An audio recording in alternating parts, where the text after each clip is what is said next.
Kill your laziness. You have work to do. Let that settle in for a moment. We weren't designed to coast. We were designed to climb, to build, to grow, to work. You see, laziness is not just the absence of activity.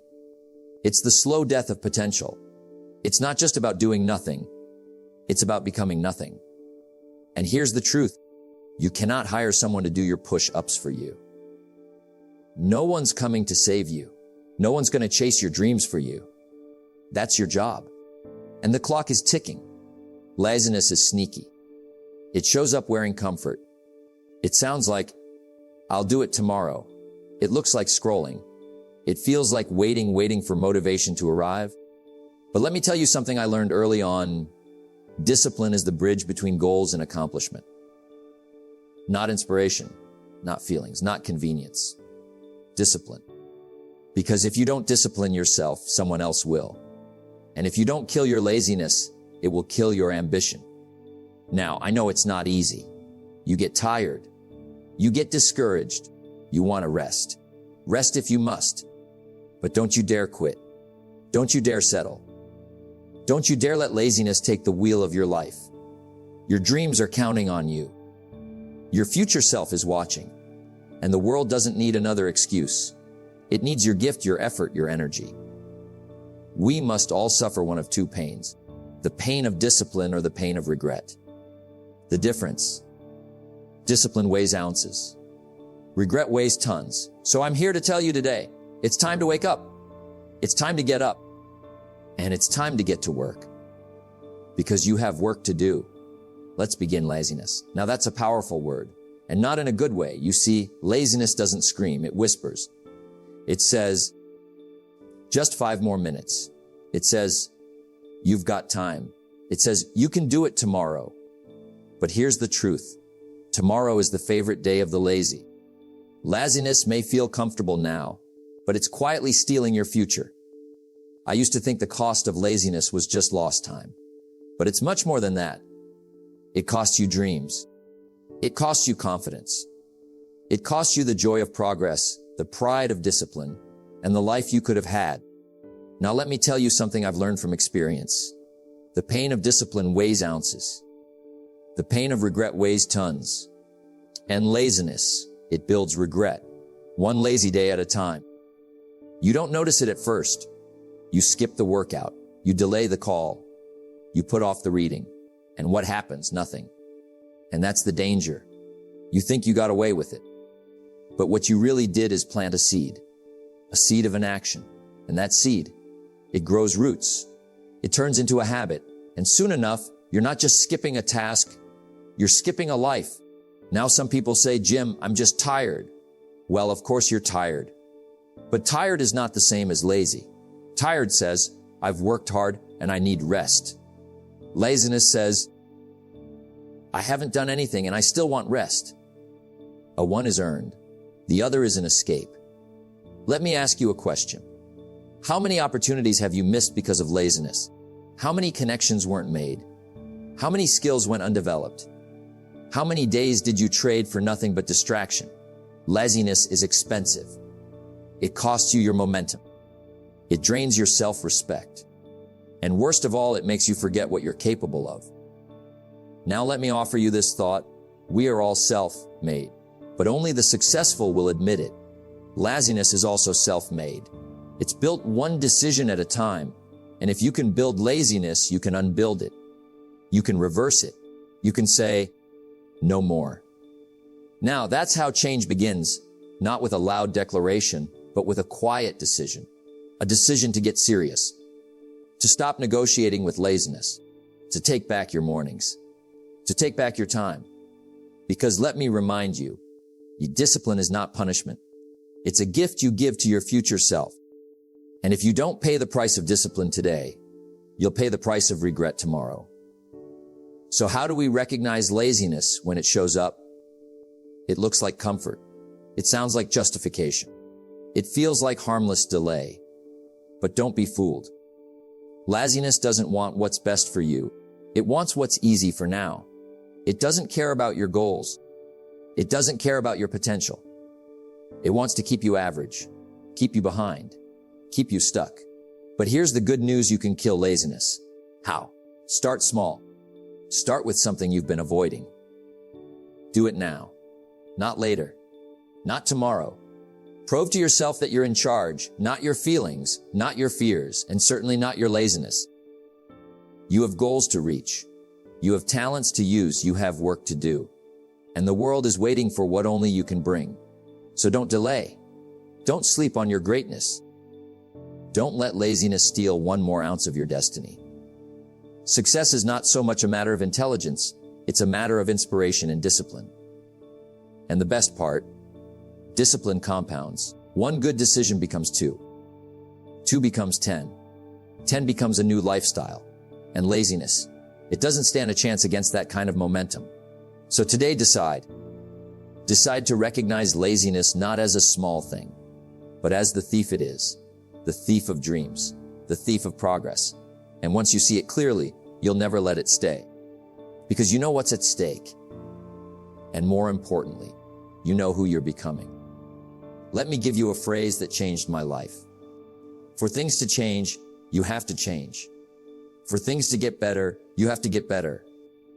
I heard that line when I was broke, behind on my promises, and sitting in a little room wondering why my life wasn't working. And then it hit me. If I wanted my life to improve, I had to take responsibility.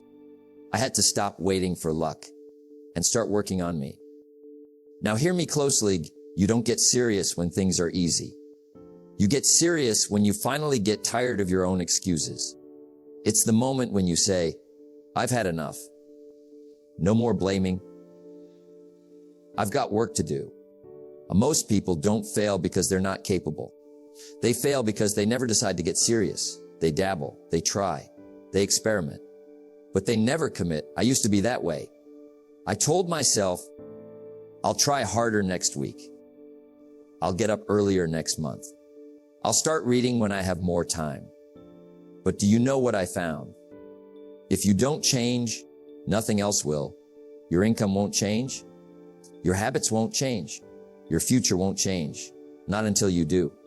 So let me ask you a simple question. Have you gotten serious about your life yet? Serious means committed. C means focused. Serious means you stop negotiating with laziness and start disciplining your behavior. Now, here's the thing: you can be casual about your goals.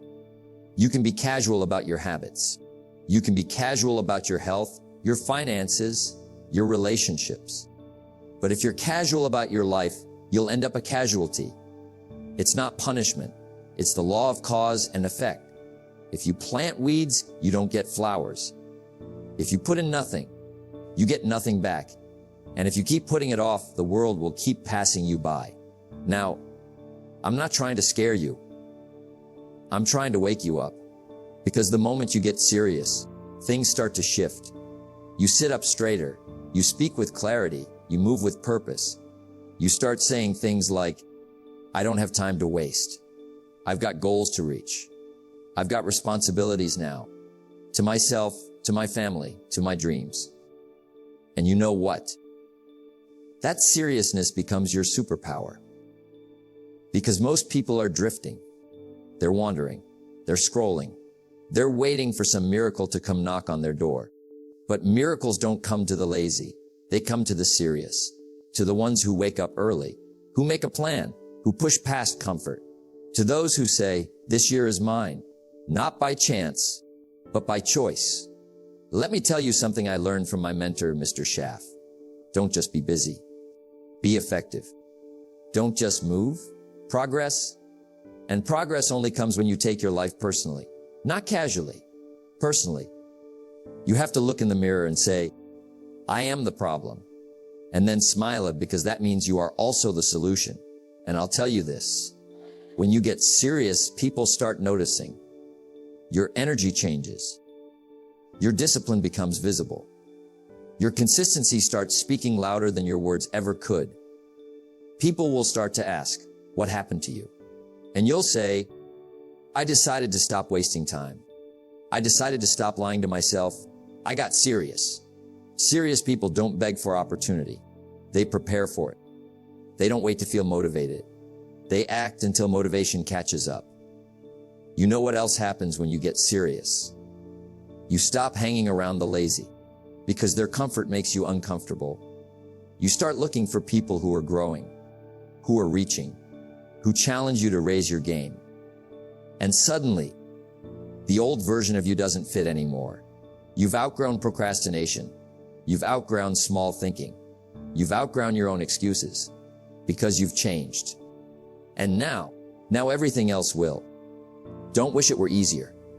Wish you were better. But better starts with serious. So if you're tired of being tired, if you're sick of getting the same results, if you're ready to kill laziness and live with intention, then today is the day. This moment is the beginning. And the decision is yours. Not next week.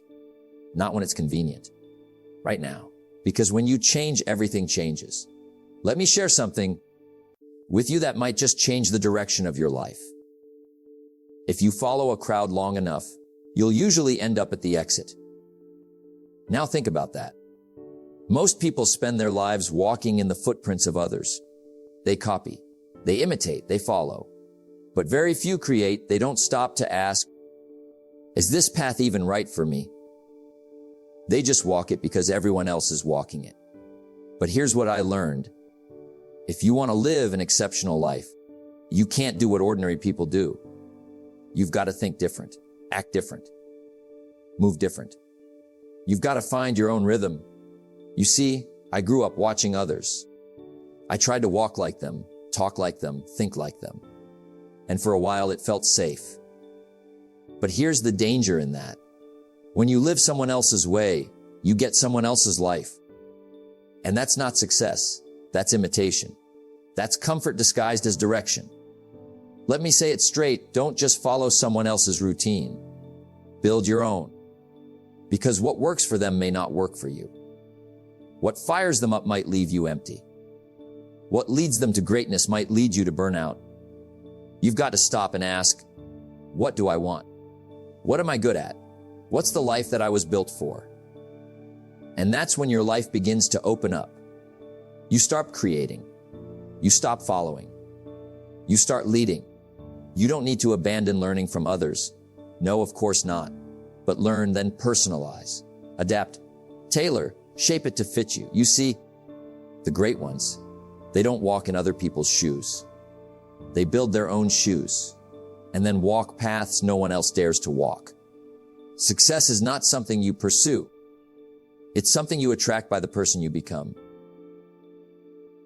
And you don't become that person by trying to be someone else. You become that person by growing into your own potential, by standing still long enough to hear your own voice, by saying, I don't need to be a copy. I was made to be a creator. Let me tell you a truth, following the crowd is easy. It takes no courage, no responsibility, no originality. But stepping out, saying, no, I'll take a different turn here, that takes boldness. That's leadership. The masses are moving fast, but fast in the wrong direction. They're busy but not productive. They're loud but not clear. They're active but not intentional. Don't let the noise of others drown out your own inner voice. Because that voice, your voice, it knows the way. It may whisper at first. It may sound uncertain. But if you listen, really listen, you'll start to hear the direction meant for you. And you'll find your own way forward. And that's when everything changes. You start building a life that fits your values. You start forming habits that fuel your purpose. You start walking a path that excites you, not just everyone else. And suddenly, you're not just killing laziness. You're replacing it with something powerful: ownership. Your time is yours. Your routine is yours. Your results are yours. You stop blaming. You stop drifting. You start living by design, not by default. So let me ask you, are you living someone else's script or writing your own?